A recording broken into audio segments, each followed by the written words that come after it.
With the door panel removed, you can easily access the door lock mechanism. Begin by removing the inner metal door trim panel by removing the 3 screws as indicated by the red arrow.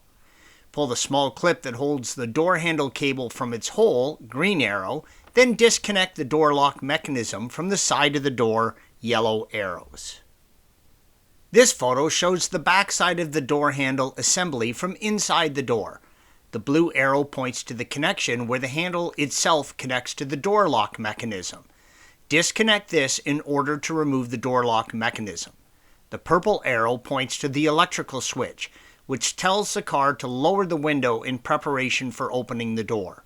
The 2 yellow arrows point to the nuts that fasten the door handle to the rear assembly, and the green arrows show the 2 clips that hold the assembly inside the door. With the door lock mechanism disconnected, you should be able to pull it out of the door. The red arrow shows the cable that was previously connected to the door handle. Disconnect the electrical harness from the lock mechanism to remove it from the door. Shown here is the removal of the door handle assembly. After removing the 2 nuts, press out on the clips to unsnap the door handle. The door handle switch is plugged into a connector located near the door lock mechanism, yellow arrow.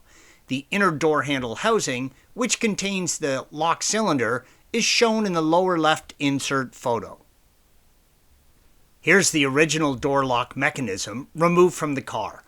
The yellow arrow shows the inside door handle cable attachment point. One plastic piece that may break is the connector for the outside door handle as indicated by the green arrow.